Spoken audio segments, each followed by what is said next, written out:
और पांडवों के हित भी कैसे करना है यही सिखाता है।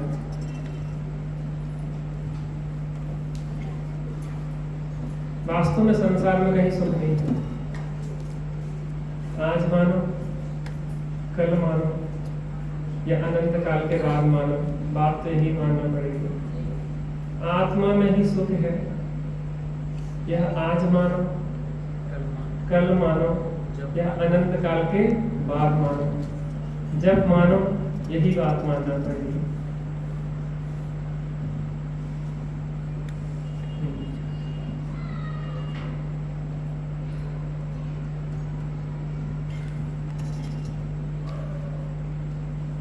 ज्यादा सीरियस हो गया वातावरण। चलिए कथा पे आगे बढ़ते हैं।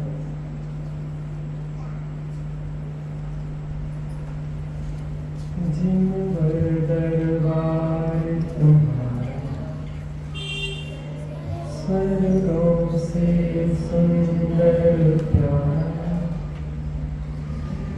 जिन वीतराग मोध्यासे, परिणामों में उजियारा, ऐसे तो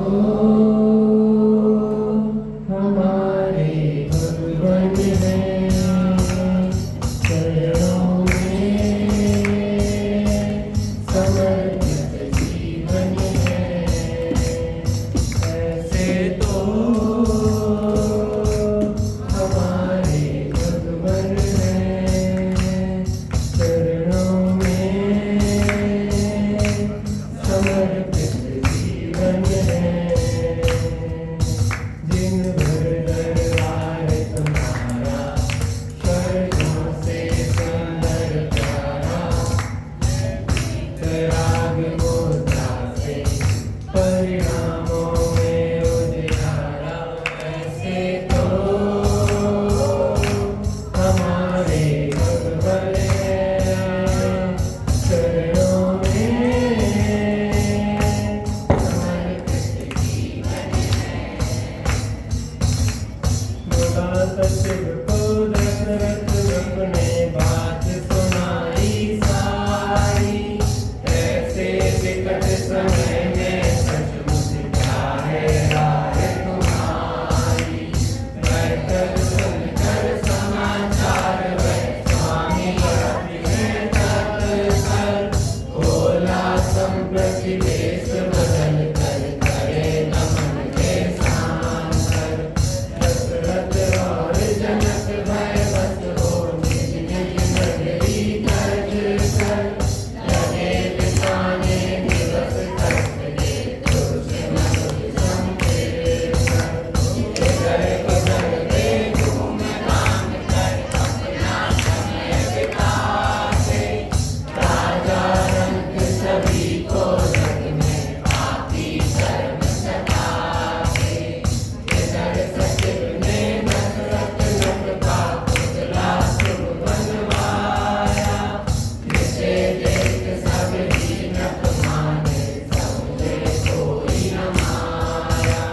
रख कर उसको एक भवन में जा दिवस है भूवन, मिलता नहीं किसी से संपत्ति, पूरी बात है प्रसरित। जिन भर दरबार तुम्हारा, स्वर्गों से सुंदर प्यारा, जिन वीतराग मोध्यासे, परिणामों में उजियारा, ऐसे तो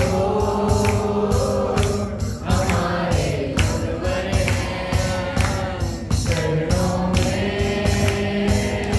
समर्पित जीवन है, ऐसे तो हमारे भगवान हैं, चरणों में समर्पित जीवन है।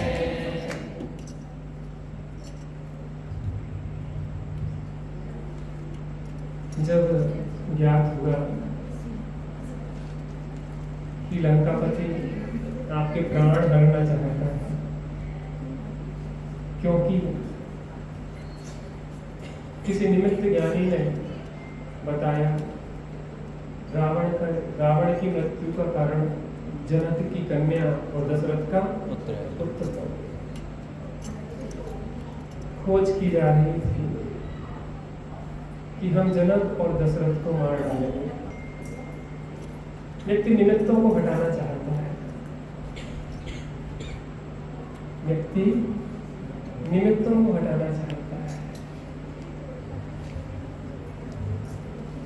नेमीश्वर स्वामी की दिव्य ध्वनि में आया कि 12 वर्ष बाद द्वारिका चलेगी। कितने वर्ष बाद? 12। देवों पुनीत द्वारिका का 12 वर्ष बाद आग से नाश होगा। और जैसे ही यह पता पड़ा तो अलग अलग लोगों के अलग अलग प्रकार के रिएक्शन आए। रिएक्शन, कुछ लोगों ने सोचा कि द्वारिका चल जाएगी, अपन आत्मा का कल्याण करें। क्या करो? आत्मा का कल्याण करो। तो बहुत सारे लोग तो दीक्षा लेके निकले। कुछ लोगों ने सोचा कि अपन कुछ बदल देंगे। तो किसके निमित्त से चलेगी? वो द्वीपायन है ना मुनिराज, वो जलाएंगे। अपन एक काम करते हैं, द्वीपायन को यहाँ से भगा देते हैं। क्या करते हैं? द्वीपायन को भगा देते हैं।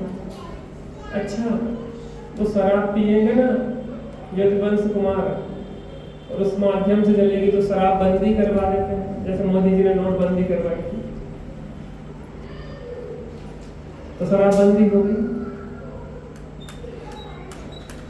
लोगों को लगा कि हम तो सुरक्षित हैं, द्वीपायन भी चलेंगे और शराबबंदी भी हो गई। हमने सब प्रकार से इंतजाम कर लिए हैं। आवाज तो नहीं सुन रही है। क्या हुआ? टीबो बंद कर दो। उपाय कर लिए ना सब। अब तो द्वारिका नहीं चलेगी ना। हम जो उपाय करते हैं वो आचरण दिखते थे, सब झूठे हैं तुम्हारे उपाय। जो होने योग्य होता बस वो ही हो रहा है। जो होने योग्य होता बस वो ही हो रहा है। स्वयमेव इस जगत का सब काम हो रहा है। स्वयमेव इस जगत का सब काम हो रहा है। हमको भी धीरे धीरे श्रद्धान हो रहा है। हमको भी धीरे धीरे श्रद्धान हो रहा है। होनी को कौन टाल सकता है? आप कितने ही प्रयत्न कर लो, होनी गलती। सब इंतजाम हो गए, 12 वर्ष भी निकल गए। पंडित जी कैसी बात कर रहे हैं? हाँ, वो एक लोन का महीना पड़ता ना, 3 साल में शायद 1 महीना बढ़ जाता है। वो कैलकुलेशन थोड़ा द्वीपायन जी भूल गए थे। वो कैलकुलेशन भूलना और उनका वहां निकट आना, जंगल में विराजमान द्वीपायन मिला। यदुवंशी कुमार वहां पे बरसात आई, पानी गड्ढों में भर गया। वहां पे क्रीड़ा करने के लिए यदुवंश कुमार आए। अरे ये वही द्वीपायन, ये वही द्वीपायन है। और कीड़ा करने आए थे, वहां जल भरा, जो शराब पिलवाई थी और फिर से नशीली और ज्यादा हो गई, उन्होंने पी लिया। अच्छा, ये वही द्वीपायन है, मारो इसको। और पत्थर मारना शुरू किया, अनेक प्रकार से ताड़ना देना शुरू किया। और द्वीपायन मुनिराज को क्रोध आ गया। द्वीपायन मुनिराज कहाँ गए पता? कहाँ? द्वीपायन मुनिराज अग्नि कुमार जाति के देव थे, लेकिन नरक जाना चाहिए था, क्योंकि इस प्रकार का तीव्र क्रोध का परिणाम था, लेकिन आयु बंध पहले हो गया। धवला में इसकी चर्चा आई है कि अग्नि कुमार जाति के देव हुए हैं। कुछ ग्रंथों में ऐसा भी आता है कि वो नरक गए हैं, और प्रचलन में यही है कि नरक गए हैं, लेकिन सठखंडागम ग्रंथ आदि में उनका आता है कि वह अग्नि कुमार जाति के देव हुए, चूंकि आयु वर्ष पूर्व में हो गया।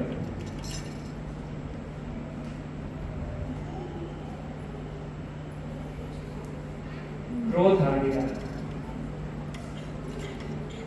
गुस्सा इतना आया कि असुर तेजस पुतला निकला,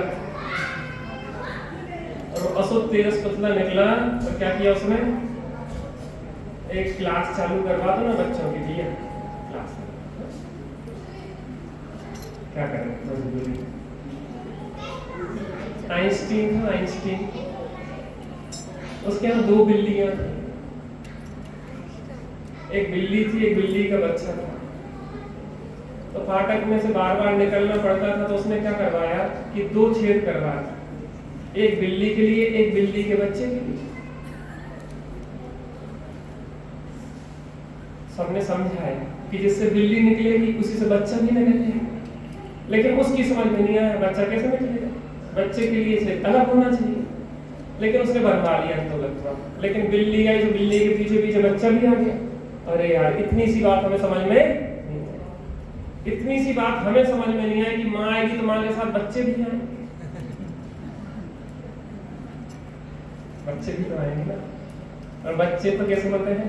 मन के बच्चे, मन के सच्चे बच्चे, मन के सच्चे, सारी जग की आँख के तारे, वो नन्हे मुन्ने फूल है जो भगवान को लगते प्यारे, बच्चे मन के सच्चे। भगवान को प्यारे लगे, हमें प्यारे ना लगे, ऐसा होता क्या? एक की तो सुरक्षा बहुत ज्यादा सख्त करके आए, शेर सिंह को सब बच्चे एक तरफ, वो शेर सिंह आज बहुत हाई सिक्योरिटी में उसको छोड़ के आए हैं कि आज कुछ गड़बड़ ना हो जाए, लेकिन शेर को कौन रोक पाए?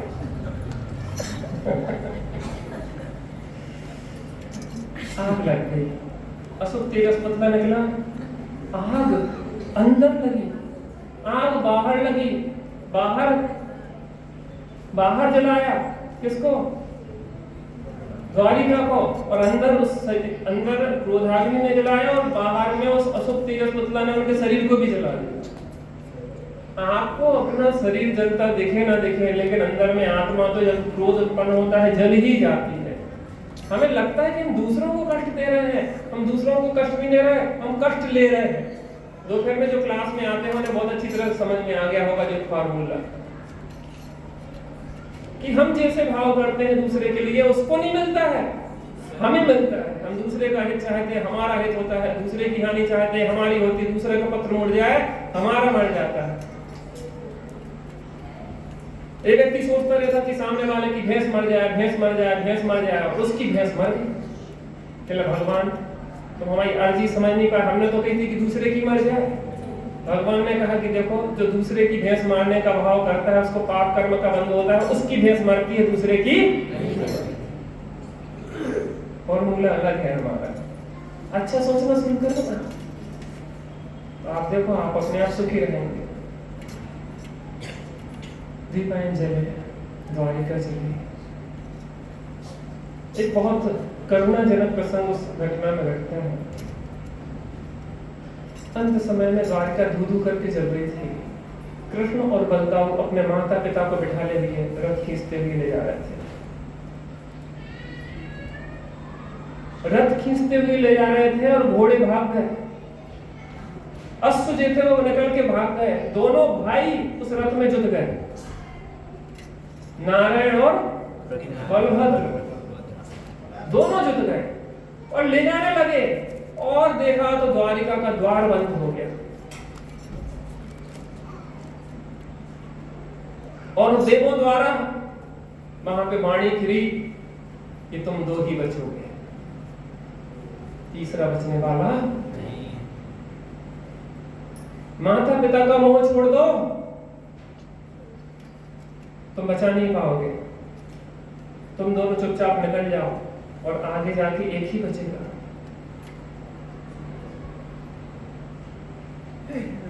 आपको इन घटनाओं को देख के नहीं लगता कि कैसी व्यवस्थाएं हैं, कैसी व्यवस्थाएं हैं,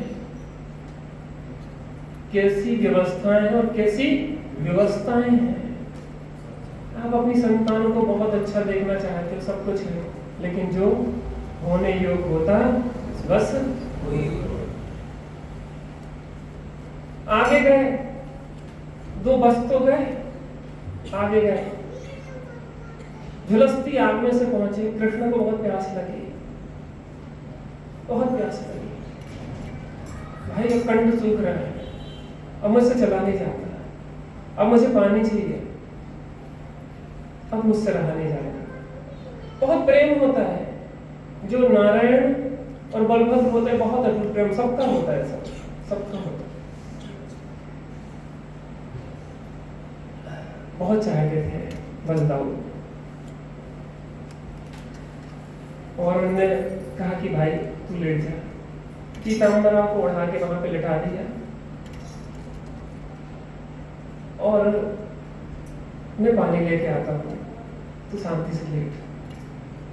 वो पानी लेने गए, वहां जरत कुमार। अब देखो कितना सुव्यवस्थित चल रहा है सब सिस्टम, कितना सुव्यवस्थित चल रहा है। विकल्पों से कुछ नहीं होता, विकल्प पर मैं किंचित करना अपने लिए अनंतकारी है। पहले भविष्यवाणी हुई थी कि जरत कुमार के तीर से कृष्ण की काया बिनसेगी, कृष्ण का मरण जरत कुमार के तीर से होगा। और जरत कुमार कौन था पता आपको? इनके ही कृष्ण का चचेरा भाई था। भाई के हाथ से भाई की मौत, ऐसा कैसे हो सकता है? जरत कुमार ने कहा कि मैं घर छोड़ के चला जाऊंगा, मैं जंगल में रह लूंगा, लेकिन भाई की मृत्यु का निमित्त मैं नहीं बनूंगा, मैं कलंक नहीं लगने दूंगा अपने ऊपर। और यहां तक बता दिया गया था कि इस तीर से मरेंगे, ये भी बता दिया गया था कि इस तीर से मरेंगे। तो जरत कुमार ने नदी किनारे बैठ के पूरा तीर घोर दिया कि न रहेगा बांस और न बजेगी बांसुरी। लेकिन एक आगे की जो नोक की इतनी सी छुपली थी, जो अंतिम बची थी, घिसते घिसते वो उनके हाथ से सरक गई। नदी किनारे बैठे तो नदी में बह गई। नदी में बही तो एक मछली ने चमकदार वस्तु देख के निगल गई, और एक मछुआरे ने उसको पकड़ लिया। उसका पेट चीरा तो वो चमकदार वस्तु दिखी तो उसने सोचा कोई कीमती चीज उसको बेच आए, और वो बेचने गया तो जरत कुमार ने उसको खरीद लिया। जो होने योग्य होगा बस वो ही हो रहा है, जो होने योग्य होगा बस वो ही हो रहा है। स्वयमेव इस जगत का सब काम हो रहा है, स्वयमेव इस जगत का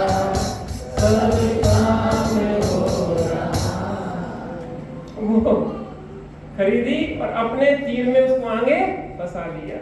पीताम्बरा ओढ़े लेटे हुए थे कृष्ण जंगल में प्यासे, और वो पीताम्बरा उड़ता हुआ देखा, उन्हें लगा कोई हिरण है जरत कुमार को, जो जंगल में भटक रहे थे, और उन्होंने तीर खींचा और कृष्ण को लगा। जैसे ही आवाज आई, जी क्या हुआ, लगता है कोई मनुष्य है। दौड़ता दौड़ता आया और देखा तो कृष्ण बिलक बिलक के रोने लगा। भाई ये क्या हुआ? तुम्हारे पीछे ही तो भागा था मैं, तुम्हारे पीछे ही भागा था, लेकिन होनी को कौन डाल सकता है? कृष्ण ने कहा जो हो होना था वो हो गया, तू यहां से चला जा। बलदाऊ जैसे ही देखेंगे कि तूने तेरे तीर से मैं मरा हूं, वो तुझे छोड़ेंगे। बहुत प्रेम करते हैं, तू चला जा। बात ये होती है कि जो आपको मारे उसके प्रति भी उसके भी प्रति भी बचाव का भाव होना चाहिए, जो महापुरुषों की विशेषता होती है। अपने शत्रु का भी हित चाहते हैं महापुरुष, और जो क्रूर और कठोर पुरुष होते हैं वो अपने मित्र का भी अहित चाहते हैं। ये अंतर होता है। रावण और विभीषण ने बदलना चाहा था। जनक की पुत्री होगी तभी तो अहित करेगी, दशरथ का पुत्र होगा तभी तो अहित होगा, हम दोनों को पहले ही मार डालेंगे। अगर हमारी भी बुद्धि ऐसी चलती हो तो शोधन कर लेना प्रथमानियोक्त ग्रंथों को पढ़ के। सब व्यवस्थित है, क्रमबद्ध है, एक एक पर्याय। काल द्रव्य के जितने समय है उतनी प्रत्येक द्रव्य की पर्याय है, और एक एक पर्याय एक एक समय पे निश्चित है। तुम और हम बदलने वाले, क्या भगवान भी नहीं बदल सकते उसको।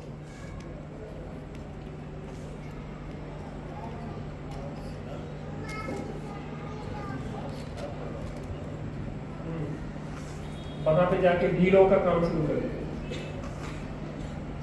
और जो भी हुआ उसको और विशेष देख लेंगे, लेकिन वहां जो जानकारी है इतनी हुआ।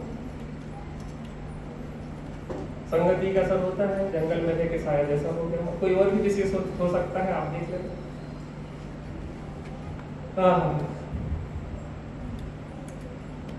सलाह ली गई,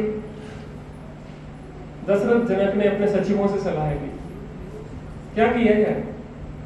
उन्होंने कहा देखो, रावण जो त्रिखंडाधिपति है उससे लड़ना मूर्खता होगी। आप सोचो कि हम उससे उलझ जाए। आप छोटे राजा हैं, वो बहुत बड़ा त्रिखंडाधिपति अर्धचक्री है। इससे अच्छा है कि आप यहाँ से चले जाओ।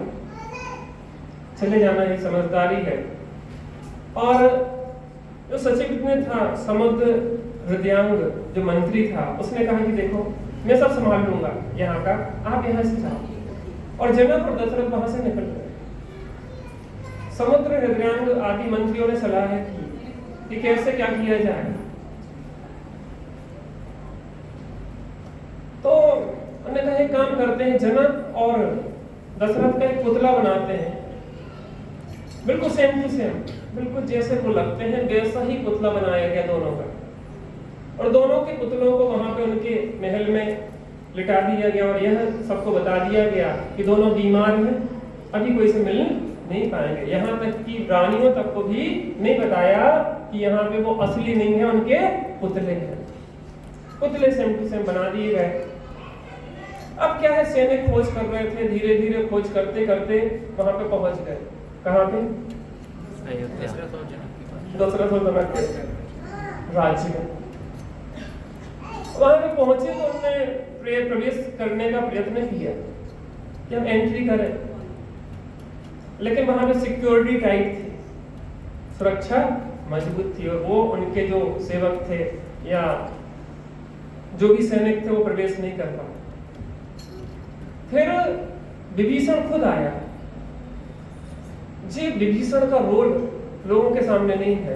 विभीषण का तो वही रोल है कि रामचंद्र जी की मदद की थी। ये रागात्मक संबंध है, भाई के प्रति ऐसा अंध राग, भाई के प्रति ऐसा अंध प्रेम कि तुम दूसरे की हत्या कर दो। ये समझदारी की बात तो नहीं हो सकती। विभीषण खुद आया, महलों में गया और अपने सामने दोनों की गर्दन कटवाई। उन्हें थोड़ी ना पता था कि ये असली है कि नकली है। लाख का कलर भर दिया गया था, बिल्कुल रक्त जैसा सेम टू सेम लग रहा था। उसे तो ये लगा कि वास्तव में मैंने इन दोनों को मार डाला है, और जाके समुद्र में दोनों की गर्दनें फेंक दी।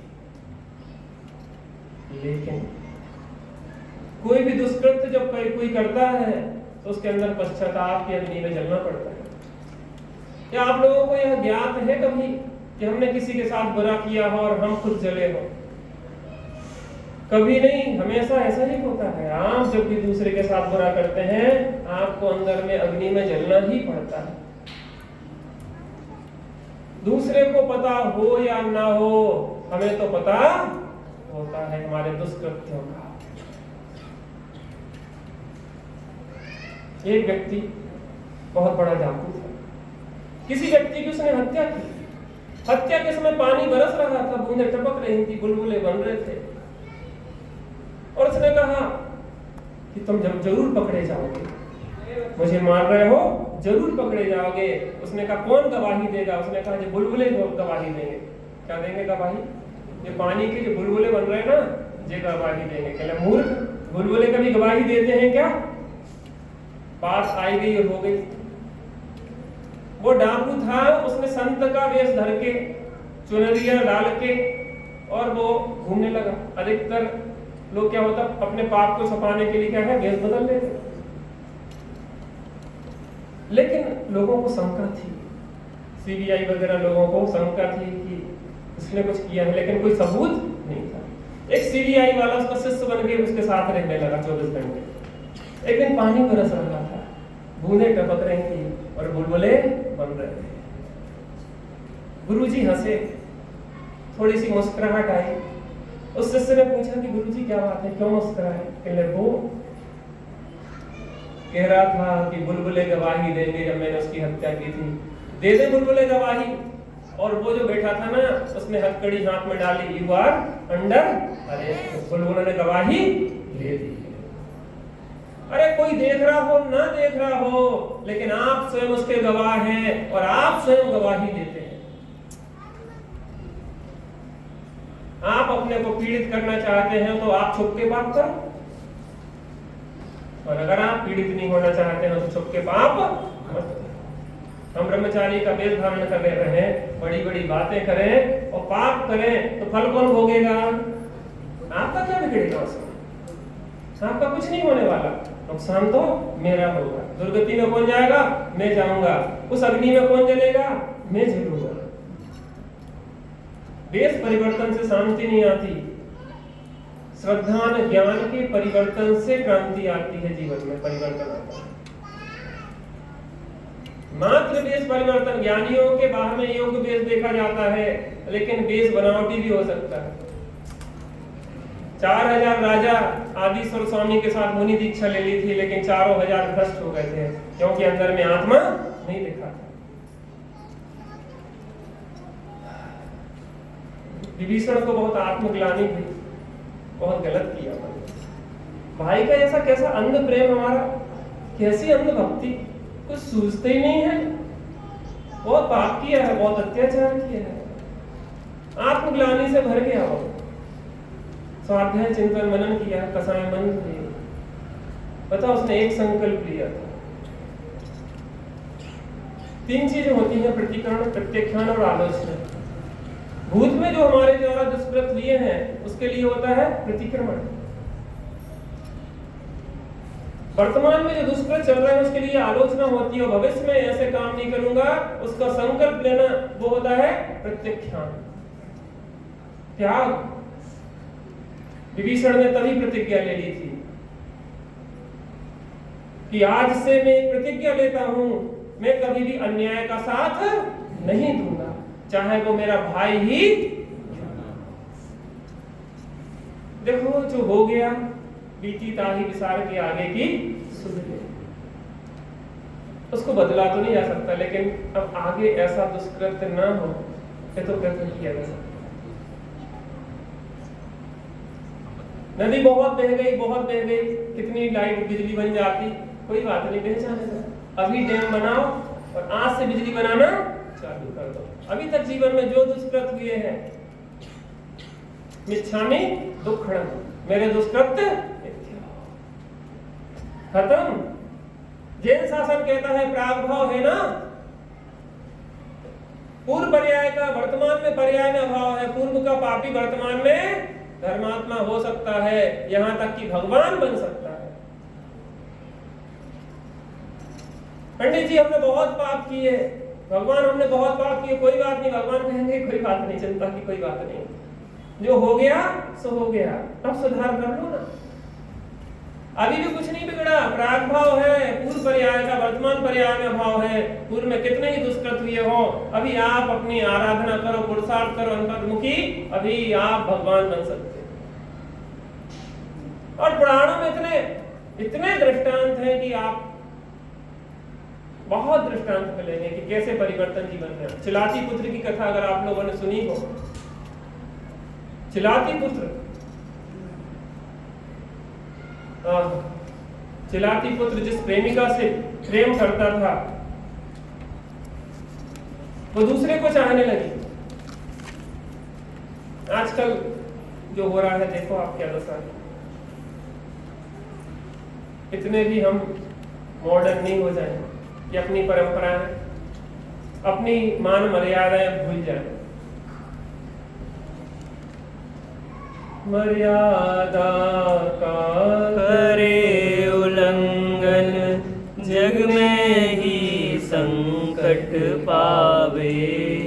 निज मर्यादा में आते ही संकट सारे मिट जावे। निज स्वभाव सीमा में आओ, पाओ अविचल मुक्ति बनी। ब्रह्मचर्य बिन जीवन निष्फल, बात कहूँ मैं खरी खरी। मैंने एक बार आपको ब्रह्मचर्य द्वादशी पढ़ाई थी, किसी को याद है? और किसी को याद नहीं? कितने साल हो गए? कितने साल हो गए?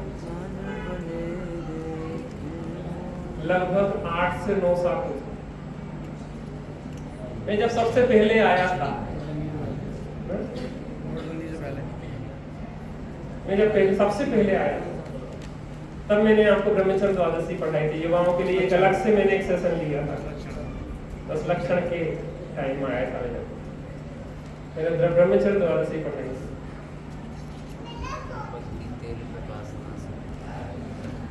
संबोधन सब तक का तो सबको याद होगा। मुझे तो शायद दूसरी बार का है। पहली बार पहली बार भी पहली बार पहली बार का होगा। संबोधन सब तक, हाँ पहली बार का है। पहली बार का बस गई थी यहाँ से पूरी हमारे। बहुत अच्छे से चला, हैं? बहुत अच्छे से चला। आज भी सबको याद है सबको। अनंत काल में भूलने वाली बातें नहीं है। जिन देशना कभी निरर्थक नहीं आती। आज समझो, कल समझो, अनंत काल बाद समझो, समझना यही पड़ेगा। जवानी के जोश में बच्चे भले भूल जाए थोड़ी देर के लिए, लेकिन ये बात जब माथे पड़ता है तो फिर याद आने लगती है। इसमें कुछ भी नहीं है। चिलाती पुत्र, मेरी नहीं हुई तो किसी की नहीं हो सकती। गर्दन काटी प्रेमिका की, बाल पकड़े, दौड़ता चला जा रहा, पीछे सैनिक और चिलाती पुत्र आगे। परिणाम बदलने में देर। आत्मग्लानि शुरू हुई, ये क्या कर दिया मैंने, ये क्या कर दिया, क्या मतलब, क्या प्रयोजन? सब लोग स्वतंत्र हैं अपना निर्णय लेने में, मैं क्यों उसका कर्ता बन गया? अरे किसी और को चाहती थी तो दूसरे से विवाह हो जाता, मैं क्यों जबरदस्ती उसके पीछे पड़ा? लोग एसिड फेंक देते हैं, मार डालते हैं, मर जाते हैं। बहुत गलत है, बहुत गलत है। पहले तो दूसरों से व्यर्थ के संबंध बनाना ही गलत है। मॉडर्न इतने नहीं हो जाए कि हम अपनी नैतिकताओं को भूल जाएं। कुछ लोग और आगे आ जाए जगह का। और वो जा रहा था दौड़ता हुआ, आत्मग्लानि से भरा था, पीछे सैनिक भाग रहे थे और आगे गया तो एक मुनिराज विराजमान थे। एक यह जीवन है और एक यह जीवन है। जब दोनों में मिलान किया तो लगा कि जीवन तो यही जीने लायक है। और मुनिराज के चरणों में बैठ गया, भगवान मैं बहुत पापी हूं, मैं बहुत पापी हूं, मेरा कुछ कल्याण हो जाए, मैं प्रायश्चित करना चाहता हूं अपने पापों का। मुनिराज ने कहा प्रागभाव है ना, प्रागभाव है ना, पूर्व पर्याय का वर्तमान पर्याय में अभाव है। कोई भी पाप आत्मा में प्रवेश नहीं करता। एक समय में जीव की परिणति बदल जाती और गर्दन फेंकी एक तरफ और निर्गंध दीक्षा लेके बैठ गया। निर्गंध दीक्षा ले ली तत्काल। साधना में लगा, सैनिक आए तो नमोस्तु करके चले गए। ऐसा जीवन परिवर्तन जैन शासन है वास्तव में, महान जिनेंद्र परमात्मा का। कौन बताए यह बात? जिस प्रेमिका को मारा था वो व्यंतरणी बन गई, व्यंतरणी बन गई और चील बन के वो मुनिराज जो ध्यानस्थ बैठे थे, चलाती मुनिराज, उनके एक एक अंग को नोच नोच के खाने लगे। स्वयं किए जो कर्म शुभाशुभ फल निश्चय ही दे देते, करे आप फल दे हम तो स्वयं किए कर्म का फल नहीं छोड़ेगा भैया, तुम कुछ नहीं कर। लेकिन उनने समता भी नहीं छोड़ी, और समता को नहीं छोड़ने से क्या हुआ उनका? स्वर्ग जैसा है। समता भाव नहीं छोड़ा। एक समय का पापी एक समय बाद पुण्यात्मा, धर्मात्मा और भगवान भी बन सकता है। विभीषण ने कहा कि मैं आज एक प्रतिज्ञा लेता हूं कि अगर गलत मेरा भाई भी करेगा सगा तो मैं उसका साथ नहीं दूंगा। अब जो हो गया सो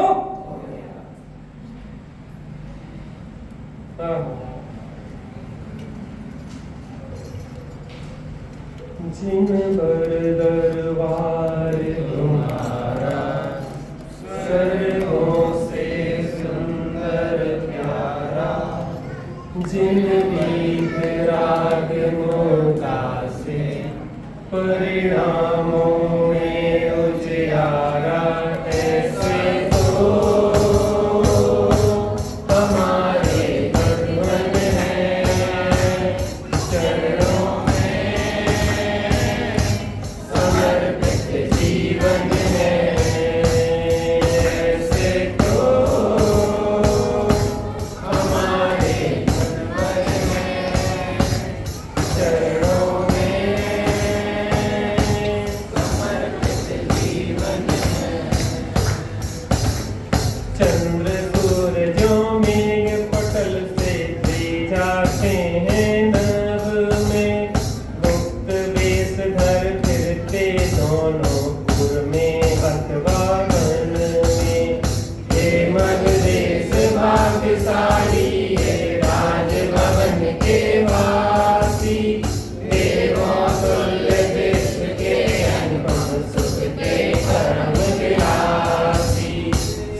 क्षमो शरण के अंदर शरण कमल पर आसन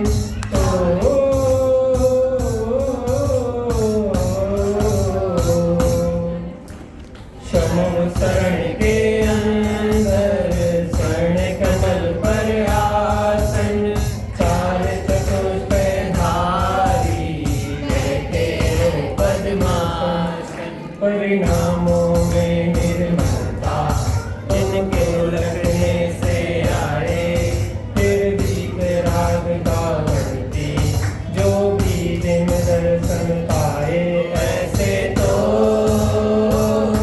हमारे भगवान हैं चरणों में समर्पित जीवन है ऐसे तो हमारे भगवान हैं चरणों में समर्पित जीवन है। विभीषण ने सोचा संगति का असर पड़ता है।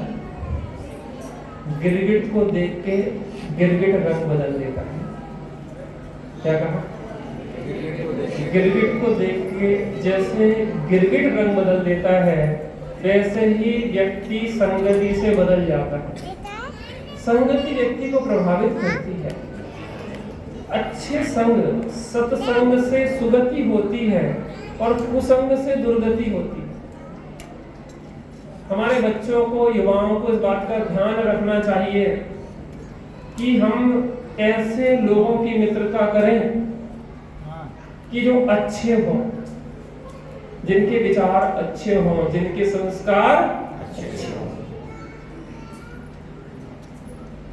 आप अपने मित्र बताइए, हम आपका चरित्र बता देंगे। क्या कहा? आप अपने मित्र बताइए, हम आपका चरित्र बता देंगे।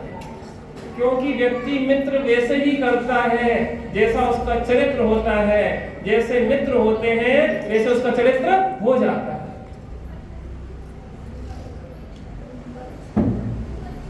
अगर हमें अपना चरित्र नहीं बिगाड़ना है तो अपने मित्र साथ वाले बहुत अच्छे चुनना चाहिए। हर किसी के लिए है, बच्चों के लिए ही नहीं है, बड़ों के लिए भी है। इसलिए सत्संग सर्व सुखों का मूल है और कुसंग सर्व दुखों का मूल है। श्रीमद् राजचंद्र जी कहते हैं सत्संग सर्व सुखों का मूल है और कुसंग सर्व दुखों का मूल है। जो होगा सो होगा। पाप पुण्य की चर्चा कुछ दिनों तक रहती है, फिर व्यक्ति भूल जाते हैं। समय के साथ बड़े बड़े घाव भर जाते हैं, लेकिन वाणी का घाव ऐसा है कि जो समय के साथ भरना बहुत कठिन होता है। बाण का घाव तो भर जाता है लेकिन वाणी का घाव बहुत कठिन है। इसलिए जो भी वचन बोलो बहुत विचार करके बोलना चाहिए।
सीताजी श्री रामचंद्र की जय।